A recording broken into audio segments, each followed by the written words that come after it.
We're calling it the greatest preseason game. Why not? What a thriller, a Stephen Curry game winner. It's the preseason, but we're vibing, folks. Come join the party. Kylen Mills is with me. This is Locked On Warriors. You are Locked On Warriors, your daily Golden State Warriors podcast. Part of the Locked On Podcast Network, your team every day.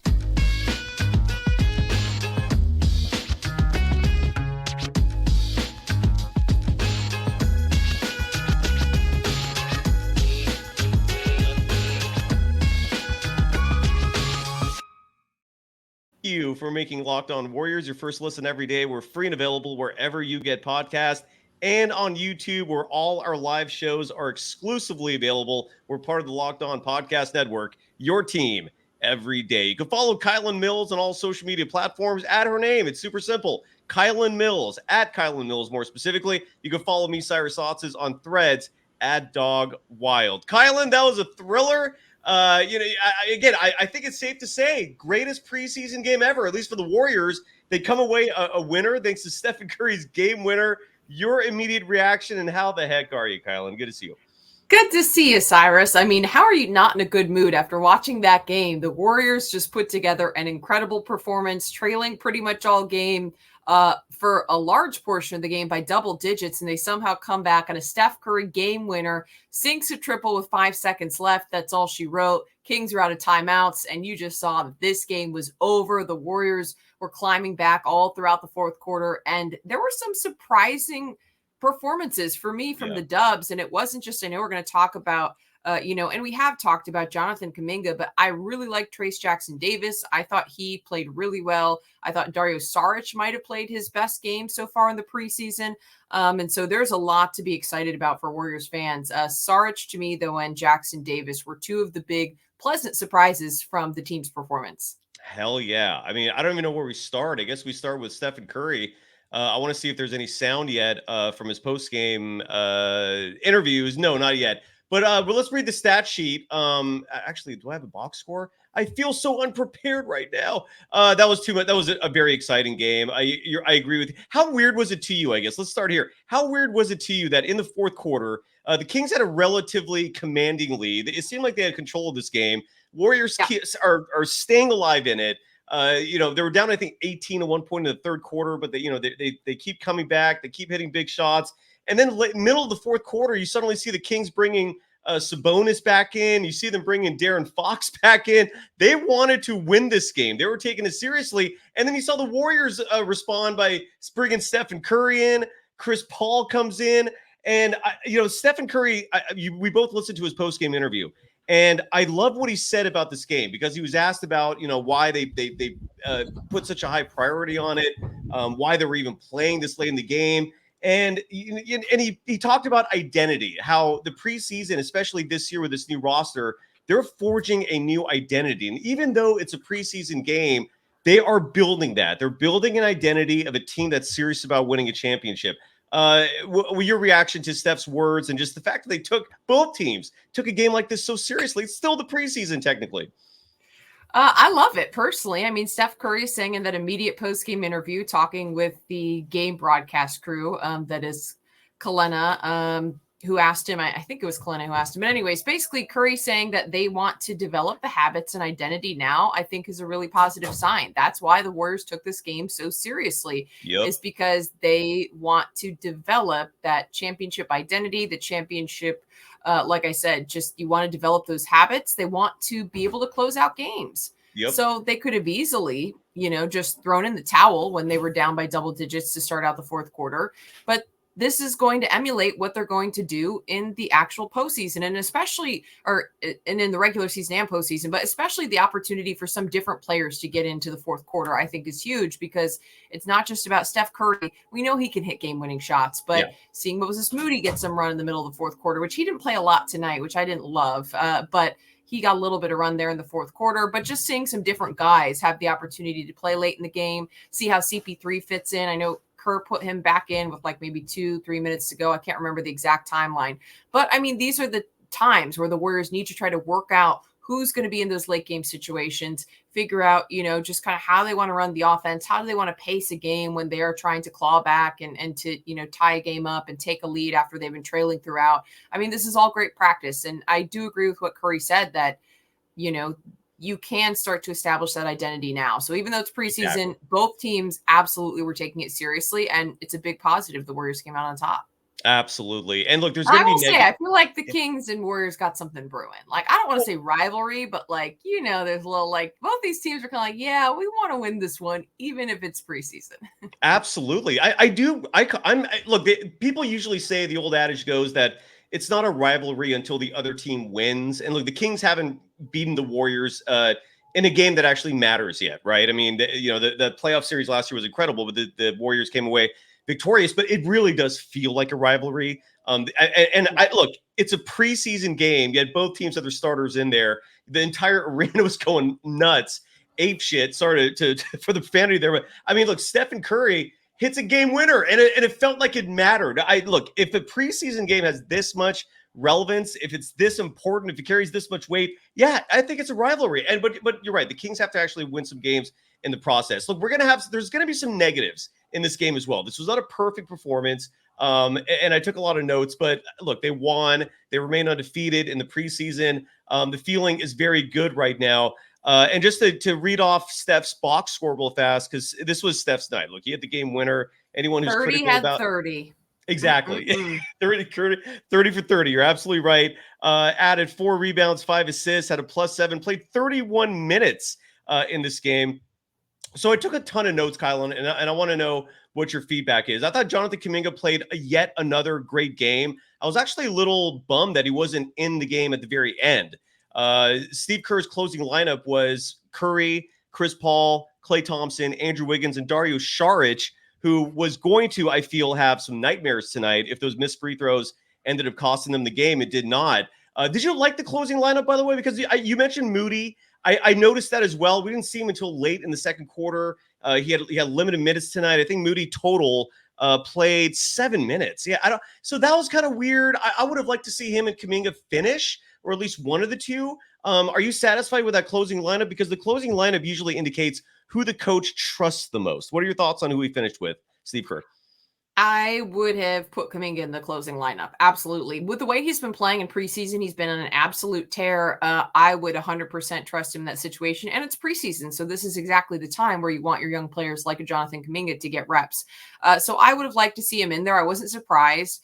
Whether CP3 comes off the bench or not, I think there is a good likelihood that he could possibly be in that closing lineup. I could still absolutely see that being the case.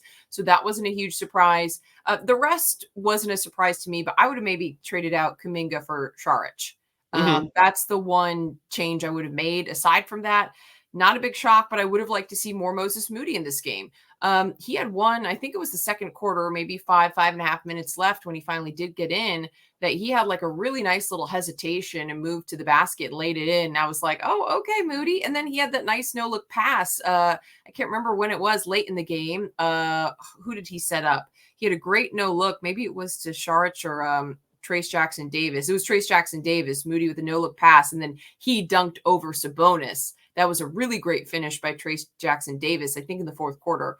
But anyway, so I thought Moody made a couple of nice plays in the limited minutes that he saw. So would have liked to see him more. These are the times where he needs to get reps. And I, again, think that he's going to be a key piece in the rotation this season. So look for more from him.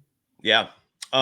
Here's what I noticed. And again, Kuminga, I thought, was spectacular. I think he's ready to go for this season in terms of being a major player. You know, they usually say year 3 is when players emerge.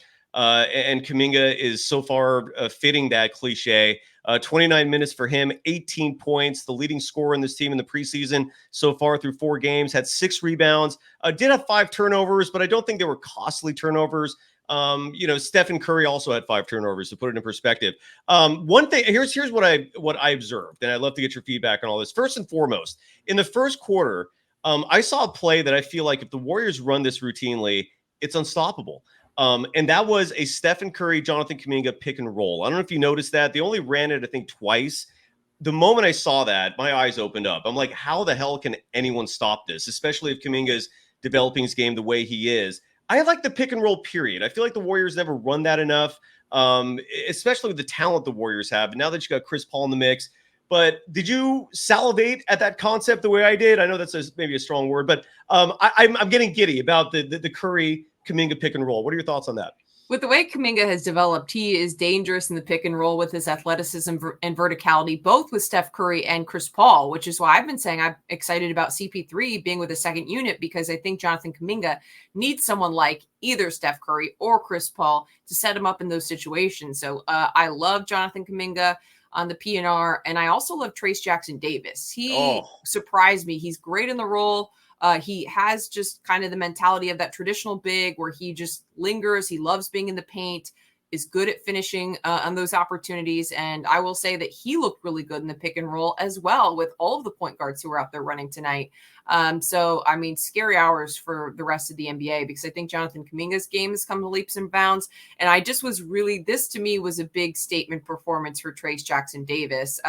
He's played well, but I don't know that I felt as strongly about him as I do after this game, that he really has major potential. Of course, you don't want to put too many responsibilities or, too high of expectations onto a rookie, but loved what I saw from him today in the pick and roll game as well.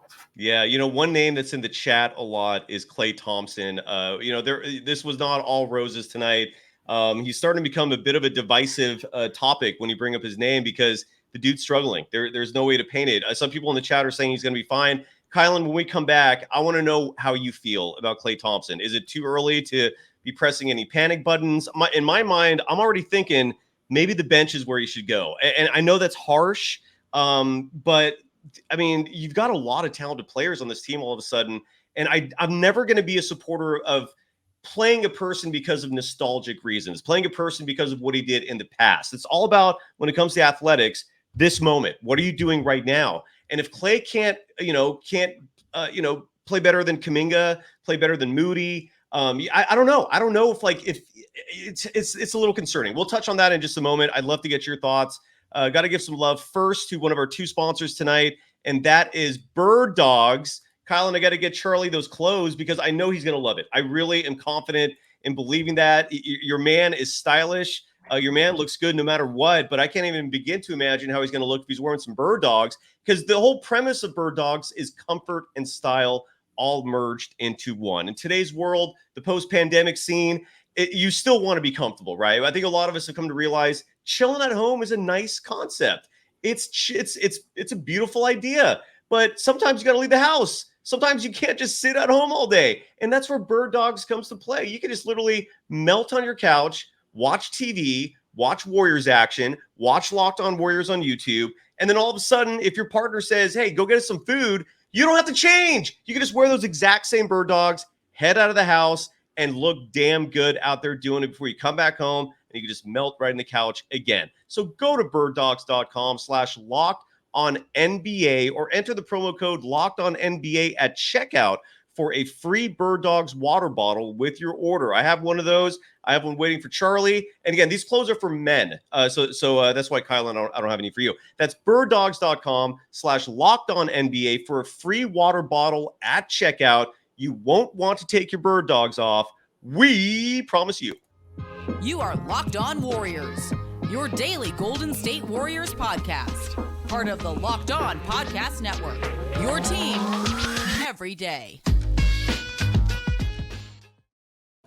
The chat's on fire. Thank you for making Locked On Warriors your first listen every day. Everydayers, I've got a hell of a show for you tomorrow. I got two Hall of Famers coming on this program. Rick Barry is a regular. I'm sure if you're an everydayer, you've certainly seen him on this program. Warriors legend, 1975 NBA Finals MVP. But besides Rick Barry, I got George Karl also joining the show, another Hall of Famer. I got two Hall of Famers taking your place, Kylen, in the co-host seat, and that's what's coming up tomorrow. If you have any questions that you want me to ask George Karl, I'm on Threads. Find me there, @DogWild. It's super easy. You can follow Kylen Mills on all social media platforms at Kylen Mills. So that should be a fun time. And one thing I'm going to visit with George Karl is a brawl in 1987 that the Warriors were involved in that very few people know about. I'm going to play that clip on the show. This was in the playoffs against the Utah Jazz. George Karl was punching fans. I'm not making this up. It is so underrated. Everyone, when they think of big brawls, thinks of the melee at the Palace with the Pacers and the Pistons. No, Warriors Jazz in 87 was right up there. I'm going to play that clip, and I'm going to talk to George about that and so much more. But right now, we got Warriors Kings post game. What are your thoughts, Kylen? Klay Thompson tonight. I just don't know if it's just a rhythm thing. I don't know if like the fact that he's in a contract year is in his head a little bit. You know, he started regressing last year, and this is a dude that's turning 34, coming off 2 very serious injuries. And in tonight's game, 24 minutes of play, he was 2 for 10 from the field. He was 1 for 4 from beyond the arc, and that one 3-pointer was in the fourth quarter. He was 0 for 3 until that moment, was a -2 in the plus-minus, finished the game with just 5 points, did have 4 rebounds and 3 assists, did have 2 turnovers. Actually, am I reading that correctly? Hold on. I was reading the wrong stats. I apologize. 32 minutes, still had 5 points, did have 7 rebounds, 4 assists, 3 turnovers, a -3 in the plus-minus. My apologies for the stats there earlier. That was through 3 quarters. Your thoughts on Klay Thompson? Is it too soon to be concerned? Is this a 34-year-old Klay Thompson? Is this what we're going to have to accept? What are your thoughts? I don't think it's time to press the panic button yet with Klay Thompson. This is similar to what we've seen the last couple seasons post double injury Klay, where there's just times where he's pressing, he's forcing it. And I don't think he's necessarily letting the game come to him, which is what Klay Thompson needs to do. I still thought he made some good plays. I think the rebounding is critical for the Warriors. He had a couple of nice assists, had a couple of opportunities where he did pass up the shot and make the extra pass or find a teammate. So I do want to give him credit for that. But I do think the big issue is really trying to hone in on his shot selection and just trying to let the game come to him, hit some shots in rhythm, and just try to slow it down a little bit. Yeah. I don't think I'm necessarily panicked yet and saying, let's put him on the bench. I still think Klay brings a lot to the team as well defensively. And then, like I said, some other things I saw from him tonight in terms of the rebounding, assists. You know, I don't know that I necessarily am ready to bench him or to say that he needs to shift roles, but that's definitely a possibility, you know, based on a larger scale evaluation of how he does earlier in the season. I mean, one thing is, though, with his 3-point shooting ability, he does still keep defenses honest. He can still spread the floor. He does still have a value in that way as well, even when he's having an off night. But this is kind of Klay. This is what Klay was in 2022 and 23, just a little bit inconsistent. Like, he still had great shooting nights. And then he would have nights like tonight where he went 2 for 10 and shot 20% from the floor. So, I mean, maybe this is just what Klay is, that you're going to have some good nights. You're going to have some, you know, games like tonight where he struggles in terms of shooting. But if he can make up for it by doing other things well, like playing lights out defense, grabbing a ton of rebounds, you know, setting up his teammates, then I'm okay with it. I don't know who I'd replace him with in the lineup either. Like, I still like that Warriors starting 5 that was very successful last season. So I think we just have to wait and see a little bit. Are you willing to give Klay a longer leash, or you really strongly feel like he needs to be relegated to the bench? I don't have any strong feelings on this at all because emotionally, obviously, I love the man. I mean, he's a huge, massive part of the dynasty, the 4 championships. You know, but I also understand that you got to push nostalgia aside. I mean, the reason why I'm entertaining the idea of Klay coming off the bench is because the Warriors have a lot of talent, and I don't want just Klay's past being sacrificial in terms of Kuminga losing minutes. Like, I think Kuminga is ready to be a starter. I also, this was the first time I think any of us have ever seen Chris Paul come off the bench in his entire life, at least as a professional. And I wasn't blown away from an initial impression with Chris Paul being a part of the second unit. I mean, I'm not saying it was a bad thing, but he does look like a starter. And part of me wonders if maybe Klay should come off the bench so Chris Paul starts alongside Steph. They do have a nice chemistry, those two. You could tell they've been working a lot this offseason together. You could see the rhythm. I just don't want to see other players lose minutes because we love Klay, and, you know, it's just, I don't want to get feelings involved, I guess is what I'm trying to say. But no, I don't have strong feelings myself in terms of Klay yet. But if we're 10 games into the regular season and he's still doing this, you gotta start seriously talking about bringing him off the bench because so far he's not playing well. You're 100% right about one thing, though. I'm glad you brought this up. He still has gravity. Like defenders are not ignoring him. He's constantly hounded, but he's just not in a rhythm. Like he's oftentimes forcing shots. He's dribbling too much. Look, if you're defended that much, don't shoot the ball. Yeah, like just find an open person. I mean, he's getting doubled out there sometimes still. So Yeah. I'm 100% with you in that regard. Anything else with Clay before we move on from that subject? No, not related to Clay, but someone in the chat said that my husband is good looking. So I don't remember where that chat comment went because the chat is on it tonight. The chat is fired up tonight. So I don't know where it went, but thank you. Thank you to whoever said that we're a good looking couple. And then also someone else commented really quickly before we move on that Jordan Poole, I don't know if you saw that he had that 40 piece tonight for Washington. 41. And 41. And I don't know. We're gonna have to see if he has a blow up season for Washington. It may not be a good look for the Warriors. I don't know. I just thought of that because you were talking about whether or not you like CP3 on the bench or whether you like Klay Thompson possibly moving to the bench. And I was just thinking, well, that could have been Jordan Poole on the bench dropping 40 apparently. But honestly, I think this is the best situation for him. Yeah, and again, he dropped 41 in a preseason game for the Wizards. I'm gonna chill on any kind of reaction to Jordan Poole. Look, I'm happy for him. If he has success with Washington, more power to you. But I'm not going to overreact or even react. I mean, there's too much Warriors going on tonight. So we've touched on Jordan Poole. Yes, he got his 41. So congrats to you. But the Warriors won a huge game.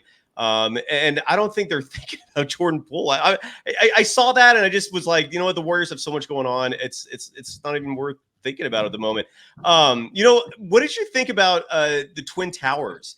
This is the Warriors have a head coach that myself has been critical extensively of his love of small ball. But we had a lineup out there tonight that for a considerable amount of minutes included both Dario Saric and Trayce Jackson-Davis. Got to give Trayce Jackson-Davis his love. I want to read his stats real fast because I think it's a universal consensus that he held his own.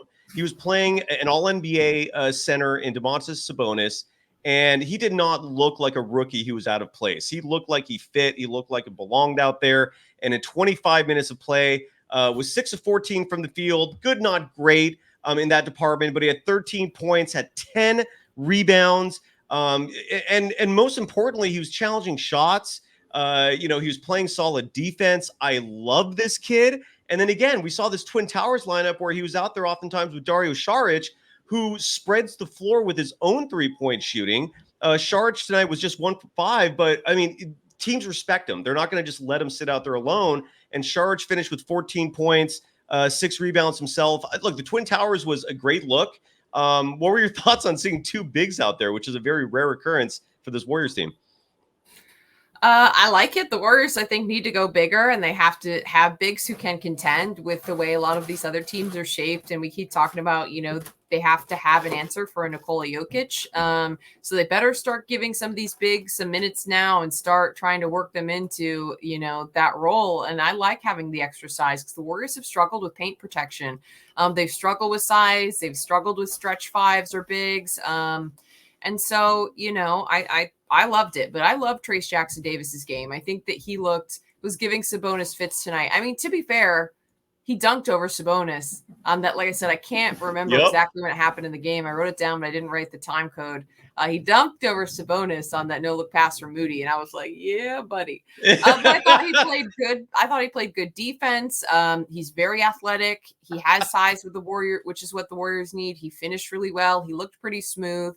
I think that he made good reads. Like I said, was good in the pick and roll. So I really liked his game. Who else got the over on that Curry 3? Oh yeah, I thought the OU was 206. It shouldn't have mattered, but you never know. Maybe it was some sort of little side bet where Steph Curry had an OU on points. I don't know. Congratulations if you won on that. That's huge. But yeah, Trayce Jackson-Davis, that was beautiful because Kevon Looney was out because of an illness tonight, and the rookie coming through. The Warriors have 4 or 5 players with dads who are former NBA players, right? You got Steph, you got Clay, Trayce Jackson-Davis, Gary Payton II, who yet again looked fantastic tonight. He's an underrated aspect of this team, by the way. I know Gary Payne II, if you're a member of Dub Nation, you're fully aware he exists, but dude, his impact's going to be big. I mean, he is back to being the Gary Payne II of 2 years ago. What a game. I'm giddy. We're going to have a lot more to discuss on this show. We saw Corey Joseph tonight for the first time, which was interesting because that resulted in Brandon Pajemski not getting any minutes. Moses Moody barely played. We got to touch on that. I also saw a lineup out there that really made me giddy, and I'm going to get your thoughts on that, Kylen, and so much more. Got to give love to our second sponsor of the evening tonight, and that is the FanDuel Sportsbook, the official sportsbook of the Locked On Podcast Network. Snap into action this NFL season with FanDuel, America's #1 sportsbook. Right now, new customers get $200 in bonus bets guaranteed when you place just a $5 bet. That's right. You place a $5 bet, win or lose, and they give you $200 in bonus bets. That's as good as cash. You can play with that, gamble with it, do whatever you want. So if you've been thinking about joining FanDuel, there's no better time to get in on the action, whether you love spreads, player props, which is maybe where Steph got the over, OUs, and so much more. So visit FanDuel.com/lockedon and kick off. The NFL season and the NBA season is just around the corner. FanDuel, the official partner of the NFL. You are Locked On Warriors, your daily Golden State Warriors podcast. Part of the Locked On Podcast Network, your team every day. Thank you for making Locked On Warriors your first listen every day. One final segment. You can follow Kylen Mills on all social media platforms at Kylen Mills. Kylen, look at the audience size right now. Look at that. We're approaching 1,000 people for our live show. We've never done that. Thank you, everyone. We've also, I believe, I want to look real fast. I think we might have surpassed 10,000 subs by now. Let me check. If I can't thank you folks enough for the support and love. I really genuinely mean that. It is not just me saying that. Yes, we have 10,000 subscribers. I'm blown I just away. brought it up on my phone. Woohoo! That's insane. So thank you, everyone. I really genuinely mean that from the bottom of my heart. Incredible. So Corey Joseph, let's touch on that real fast. It was the first time we saw him tonight. I feel like the one downside was that, again, Brandon Pajemski had to sit. It was reported during the game that Steve Kerr had a conversation with Pajemski about Corey Joseph, that he basically just wanted to see what he looked like. I like him. The moment I saw him out there, I have no complaints. I have no issue with Corey Joseph getting minutes. Again, Brandon Pajemski is also looking damn good. There was one particular play where I saw Corey Joseph get inside the paint and then found Trace Jackson Davis when he drew the double. He runs the offense. He's good. It's night and day from what they had last year. Any thoughts on Corey Joseph? I thought he was fine. I wasn't particularly impressed with Corey Joseph. I like Brandon Pajemski much more. I think that Corey Joseph reminds me a little bit of Chris Paul, and I don't think he's a point guard who's going to look to push the pace at all. I thought he made decent decisions. He just didn't stand out to me. I still think I like, is it Pods? Like, is that the official nickname? Brandon Pajemski, when people say Pods, like, is that a thing? All right. Well, anyways, I think Pods is better. I can't say Pods. I just feel like that sounds ridiculous. I just say Pajemski. I like Brandon Pajemski better. Yeah. I just a lot about his games. I prefer. I don't know. Sounds good. I'm not stuck on Corey Joseph. All I'm saying is, like, he was fine, but yeah, he's fine. He's fine. Exactly. And real quick, Traveler Quinez, I think you brought up Guy Santos a few times. Wait for him next year. Next year is going to be his time. There just isn't enough room. He's still a little raw. He'll be in Santa Cruz this year.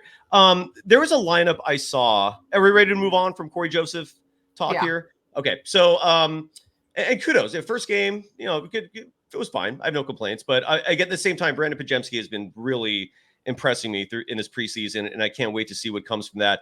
Andrew Wiggins looks like he's finally in game shape. He looks like he's finally ready. He was not impressing the first 3 games leading into tonight. I had some concerns with him the same way I still have concerns with Klay Thompson, which is why I am holding out hope for Klay, because Wiggins showed me tonight sometimes you just need a few games to warm up. And Wiggins was huge, 7 for 10 from the field. He put up 2 3-pointers, made one of them, finished the game with 16 points. Only had 1 rebound, but that's not what he's in there for. Had 3 assists, was a +9 in the plus minus. But what stuck out to me the most from Wiggins was he was going into the post a lot. In fact, the Warriors themselves were going into the post a lot. And when you go to the post, that helps with free throw attempts because you're backing a dude down. You have position. You have the advantage. It's like Obi-Wan Kenobi telling Anakin, I got the high ground. You got the high ground when you're in the post. To me, it's such a fundamental part of the game that a lot of players in the modern era are moving on from or don't really learn. It's a very valuable skill set, and Wiggins has been working on that part of his game for years. I thought it was fantastic. The only mistake I saw from Wiggins tonight was him playing up De'Aaron Fox a lot late in the game. You got to give that dude space. De'Aaron Fox needs the Russell Westbrook treatment, in my humble opinion. If he's gonna beat you, make him beat you with jump shots. He's too fast. He'll get to his spot inside anytime he wants. Other than that, great game from Wiggins. Your thoughts, Kylen, on Mr. Andrew Wiggins? This was Andrew Wiggins' best game we've seen so far this season. I think in general, the Warriors were doing a good job of being pretty aggressive, especially when they started to put together that comeback and later on in the game. You mentioned not just getting the ball into the post, but attacking the paint. I thought they were much more successful as the game went on. I still would like to see Andrew Wiggins attack the basket even more. That's one thing that, to me, unlocks his game and is the key to his game, is his ability to attack the rim. But I think this was the best that Andrew Wiggins has played. I thought he was excellent defensively. He shot really well because he was creating quality shots, and he hit the ones that he created. 70% from the floor is all you can ask.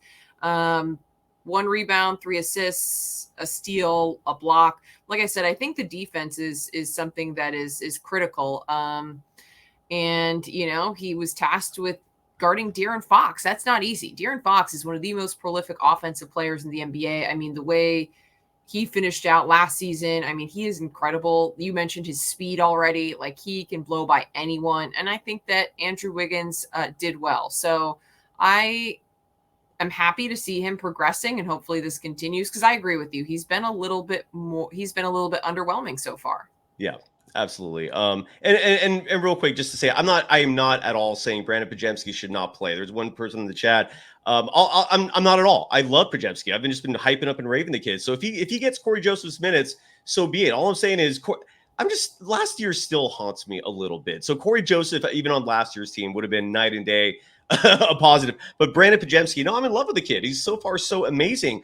You and I both talked about Moses Moody. We wish he would have played a little more. We saw him for a total of 7 minutes tonight. I don't know what the reasoning is for that. We didn't see him come into the game until late in the second quarter. I saw one lineup that really made me giddy, and I would love to know what you think about this lineup. The 5 players that I saw out there that I was like, wow, that could do something, was Steph, Chris Paul, Gary Payton II, small but tenacious, Dario Saric, and Kuminga. I saw those 5. I saw the team rally when those 5 were together. I'll look up the stats tomorrow in terms of, I don't know if the NBA and their stats department does preseason the way they do the regular season, but I'm curious to see what the plus minus was for that 5-player unit. I loved it. Wondering any final thoughts on that and anything else as we wrap up the show. I can't believe we're already past 30 minutes. I know. I don't have any final thoughts on that. I mean, the one thing the Warriors have to clean up, it's obvious, it's a theme, is the turnovers. The 22 turnovers was the one thing that stood out. I know you mentioned at the beginning of the episode, of course, there's going to be some room for improvement, as there should be at this point in the season. Warriors are always going to be a high turnover team, but to think that they were able to win this game despite 22 turnovers bodes very well for them for the rest of the season. You think about how much they would dominate if they were to cut those in half. That's kind of scary. So once again, for me, this season, the Warriors are going to have to be a little bit cleaner in terms of taking care of the ball. And something that even when we talked to Kevon Looney, he pointed out is that the margin for error is smaller for the Warriors this season than it has been in the past years of the dynasty, because they're getting older and some of the other factors that we talk about. And so that's one area that you clean that up, you make it so much easier on yourself. So a lot of young players getting in the mix. It's still preseason, not necessarily anything to, write home about, but certainly the turnover is something the Warriors, I think, should key in on this season. I wholeheartedly agree. For people asking about Usman Garuba, I agree. I want to see more of them. But this was the game. Steve Kerr mentioned that there was going to be one game where they treat it like a regular season game. I'm guessing this was it. So maybe we'll see Usman Friday when they play the Spurs. We'll be back at it live as usual. That's going to be the format all season long, unless Kylen and or myself are both at the Warriors game, then obviously we won't. But we'll be back at this Friday night. Kylen, great to see you. What a hell of a game, man. What a hell of a preseason. The Warriors are 4-0. They look good, folks. I know it's just the preseason, but Steph, I thought, said it best. They're forming an identity. They're building cohesiveness and chemistry.